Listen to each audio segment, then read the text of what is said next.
गुरुजन कहते हैं कि अपराध का बदला लेना यदि सबसे आसान होता या सस्ता तरीका होता तो फिर सब बदला ही लेते।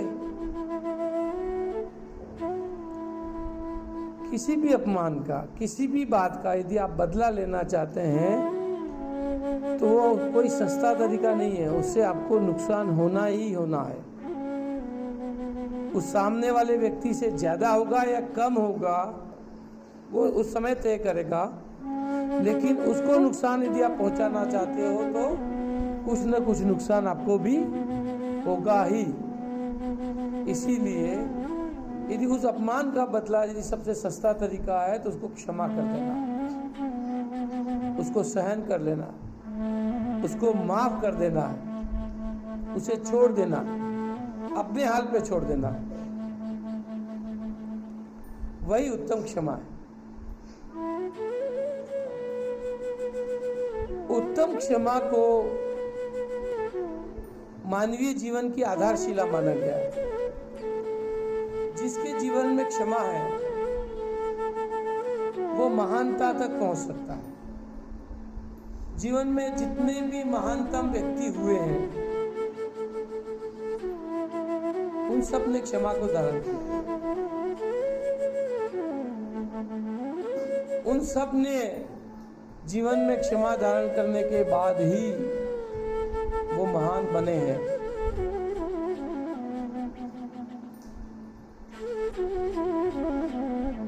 एक बार एक संत थे, एकनाथ संत। उनकी दैनिक प्रतिदिन की दिनचर्या थी, वो प्रातः भोर में उठ करके गंगा स्नान को जाते, गंगा स्नान करके वापस आकर के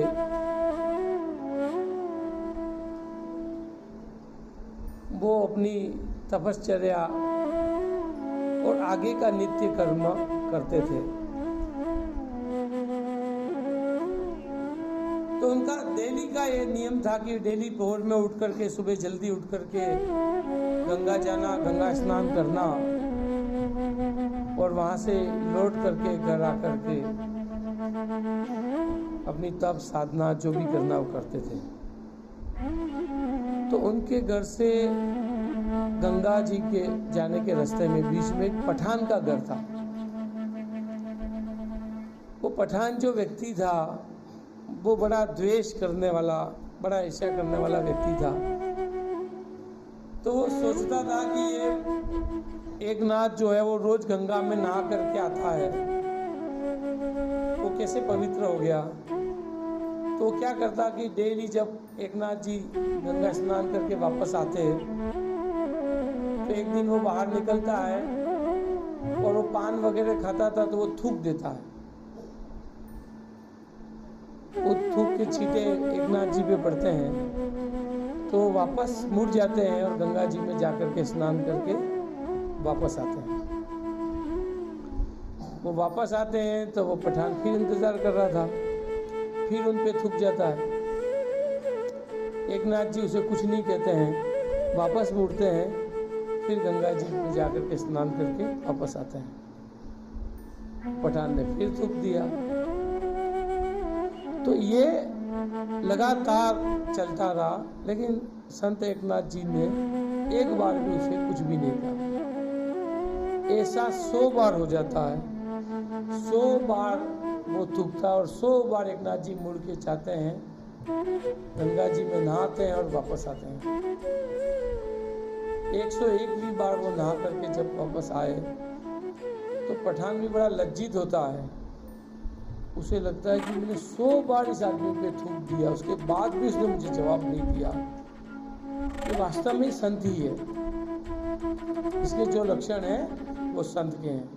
वो नीचे आता है और आकर के संत एकनाथ जी के पैर पड़ जाता है, उनसे क्षमा मांगता है, बहुत रोता है, विलाप करता है। वो कहता है कि मैं बहुत दुष्ट आदमी हूँ, मैंने आपको कितना कष्ट दिया, मैंने आपके ऊपर 100 बार थूका, आप 100 बार वापस नहाने गए, लेकिन आपने मुझे एक शब्द नहीं कहा। आपकी जगह कोई और व्यक्ति होता, पता नहीं वो क्या करता। तो एक नाथ जी कहते हैं कि उठो वत्स, भाई तुमने तो मेरे पे उपकार ही किया है, तुमने मेरे पे कुछ गलत नहीं किया है। भाई मैं तो रोज एक बार गंगा जी में नहाता था, आज तुम थे, तुम्हारी वजह से मुझे 101 बार गंगा जी में नहाने मिला। तुम नहीं होते तो मुझे 101 बार गंगा जी में नहाने नहीं मिलता। तो तुमने तो मेरे पे उपकार किया है।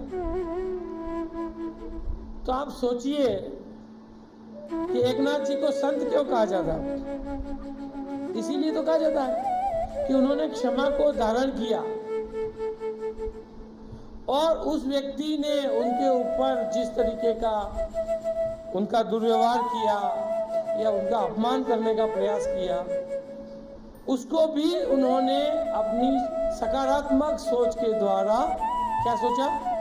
उपकार माना कि तुम्हारी वजह से मुझे 101 बार गंगा जी में नहाने मिला।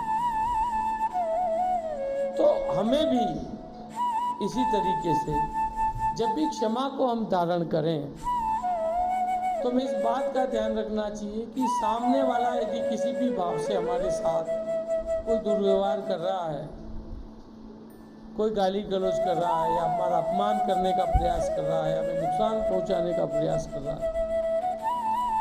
तो आप भी सकारात्मक सोच के साथ उसे पॉजिटिव वे पे लीजिए, उसका बुरा मानना बंद कर दीजिए। कोई व्यक्ति यदि आपको गाली देता तो आपको गाली लगती है क्या? नहीं लगती। यदि आप नहीं सुने, सपोज मान लो आपसे गुजर रहे हैं, किसी ने आपको गाली दी और आपका ध्यान कहीं और है और आपने उस गाली को नहीं सुना, तो आपको गुस्सा आता? नहीं आता। तो मान लो उसने गाली दी और आपने सुन ली, आप उसको स्वीकार मत करिए, आप ये मानिए मत कि उसने मुझे गाली दी है, आप ये उसकी तरफ देखिए ही मत, आप निकल जाइए। तो आपको क्या लगेगा? हो सकता है किसी और को दे रहा होगा। तो उत्तम क्षमा धारण करने के लिए ये हमारी सोच में बदलाव लाना पड़ेगा, हमारी सोच को सकारात्मक बनाना पड़ेगा, हमारी सोच को हमारे व्यवहार में लाना पड़ेगा कि हम क्षमा को किस तरीके से हमारे जीवन में उतारें, हमारे व्यवहार में कैसे उतारें, हमारे आचरण में कैसे उतारें, और सकारात्मक सोच के साथ उतारें। क्योंकि जब तक आपकी सकारात्मक सोच नहीं है तब तक आप क्षमा को धारण नहीं कर सकते। यदि आपकी सोच नकारात्मक है तो उसने आपको गाली नहीं दी होगी तो भी आपको लगेगा कि आपको गाली दी। हो सकता है उसने दूसरे व्यक्ति को कहा है, लेकिन आपकी नकारात्मक सोच क्या करेगी? ये याद दिलाएगी, ये महसूस करवाएगी इसने आपको दी। तो हमें उत्तम क्षमा धर्म को हमारी आत्मा की सही राह को खोजने में और हमारे जीवन के व्यवहार में, आचरण में लाते हुए हमारे जीवन को बदलना चाहिए।